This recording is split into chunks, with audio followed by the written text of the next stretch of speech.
Well, hello there, Hopewell kids. Welcome back for another week of Summer Sunday School. I hope you're ready to get started with another awesome lesson. I hope you're enjoying your summer so far.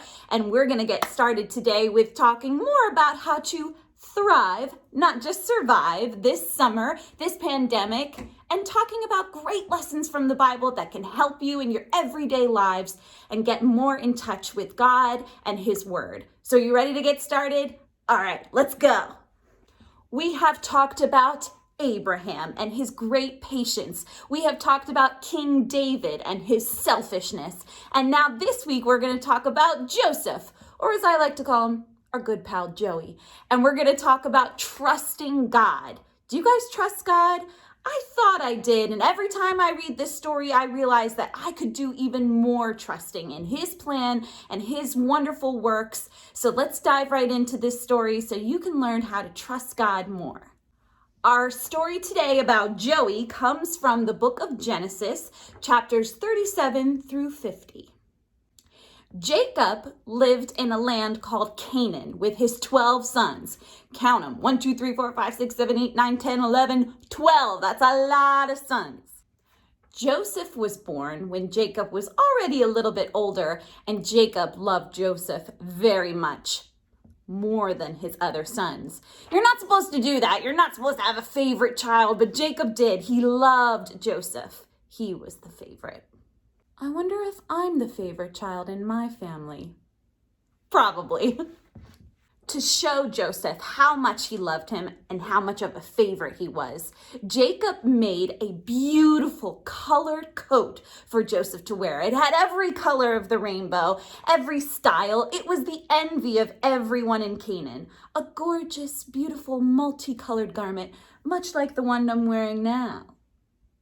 Did I mention that Joe was one of 12 kids? So yeah, seeing this bright multicolored coat kind of made his other brothers just a wee bit jealous.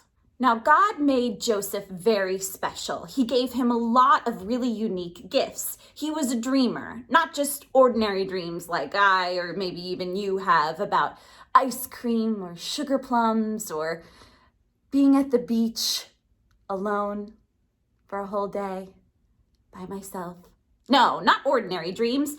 Dreams that meant something, that had real deep meanings. God sent him those dreams, and Joseph was able to interpret those dreams for God's teaching. So God sent Joseph a couple different dreams, and they actually meant that someday Joseph's brothers would be bowing down to him. That's what Joseph interpreted from these dreams that God had sent him. When Joseph told his brothers about this dream that he was having, the brothers were obviously pretty angry. Bowing to you, Joe? We're gonna be bowing to you.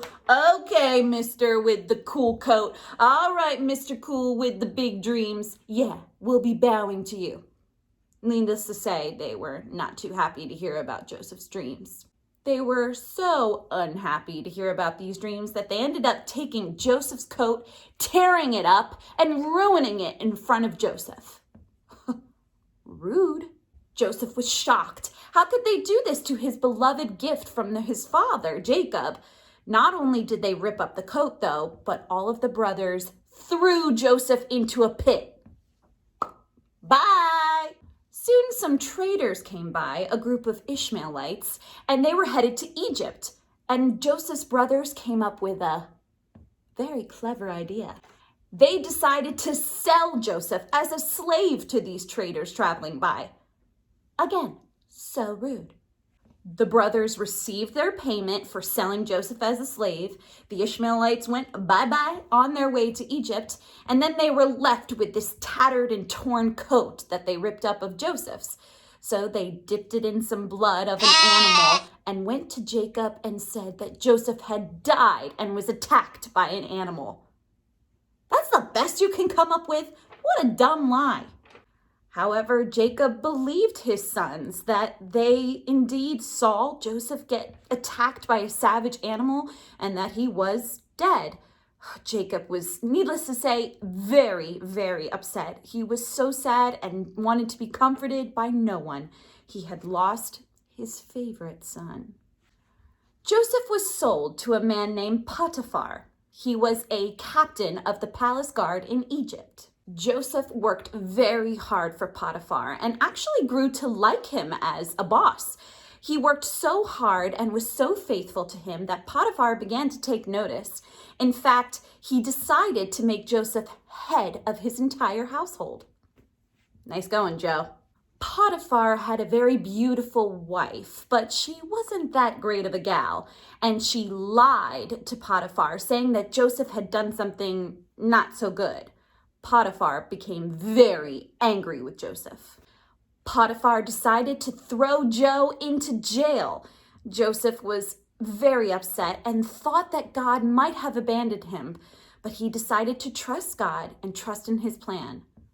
Wow, what a guy. Here he's sold by his own brothers. Now he's in prison for something that he didn't do, and he's still trusting in God's plan.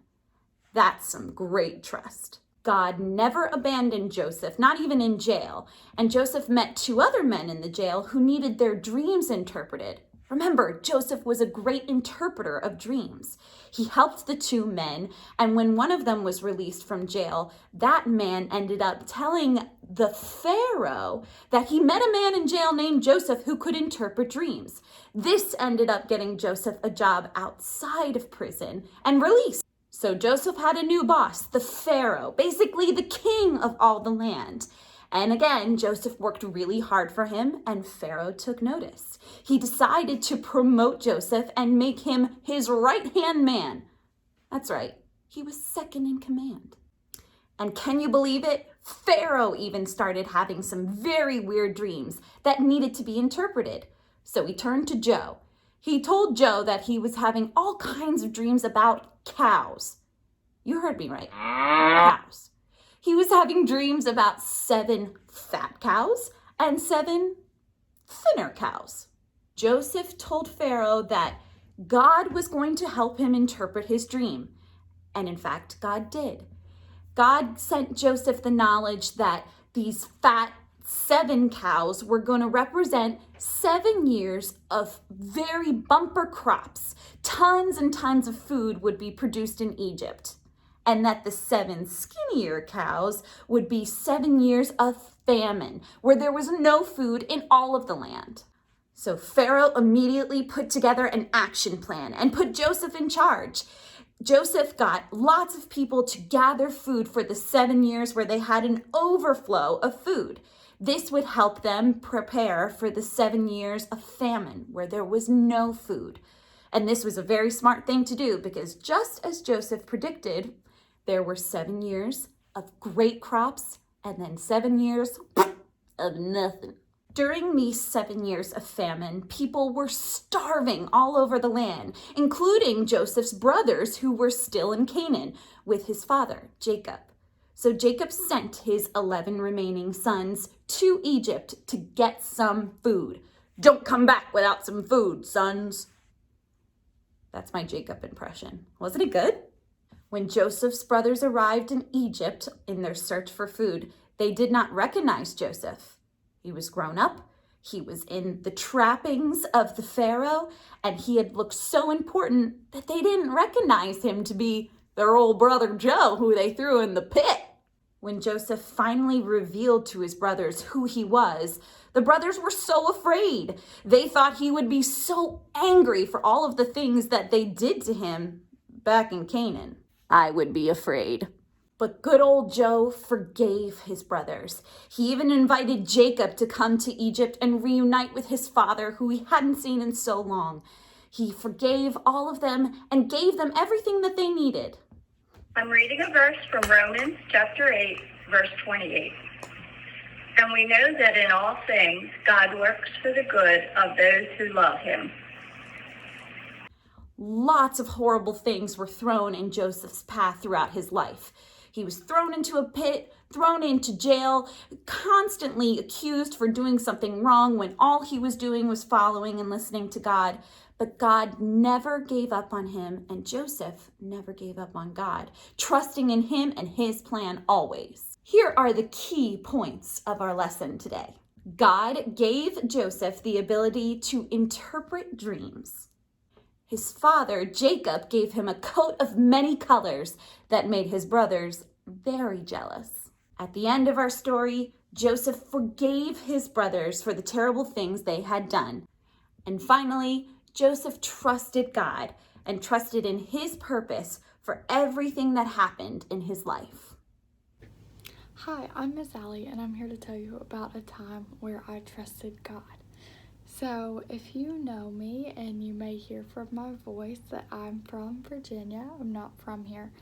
And so when I heard God calling me to move to Pennsylvania, that was a really challenging time for me because I wasn't sure what God's purpose was, what his plan was, but he's faithful. So he gave me all of these people who love me, a church who cherishes me, and he was faithful through this time of uncertainty. So here I am now serving in a job that I love, with people all around me that I love, and a God who loves me and cares about me and wants good and the best for me.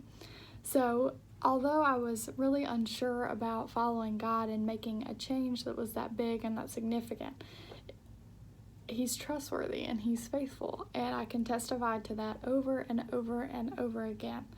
So I just encourage you to trust God even when it seems scary or when it seems hard, because he's good, he cares about you, and he wants the best for you for his name. So when you don't get assigned to the teacher you were desperately hoping for next school year, don't freak out. Trust that it's part of God's plan. When mom and dad say, no, you can't go swimming during this lightning and thunderstorm, don't get upset. Trust that it's part of God's plan. When you ask for jetpack sneakers that can shoot you up into space for Christmas and you don't get them, don't have a conniption. Trust that it's part of God's plan.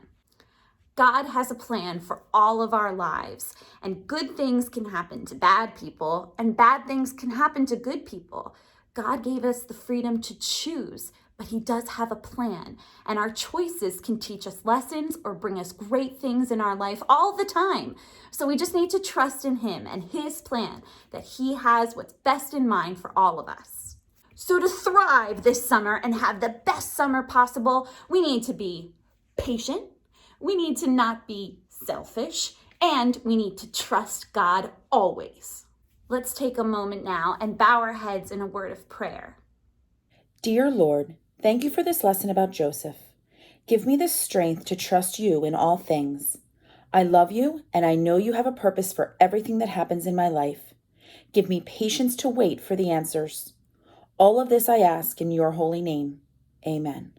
So this week, I want you to look for ways to trust God and trust in his plan. I'm so glad you guys tuned in for Sunday school again this week. Please tune in next week. We're going to have even more fun lessons to dive into. And don't forget our Zoom calls every week. We have Click every other Wednesday, and Sunday nights we still get together on Zoom at 6 o'clock. We play games, we have a little discussion. You should check it out. It's super fun. I hope to see you then. Have a great week, everyone. Bye-bye.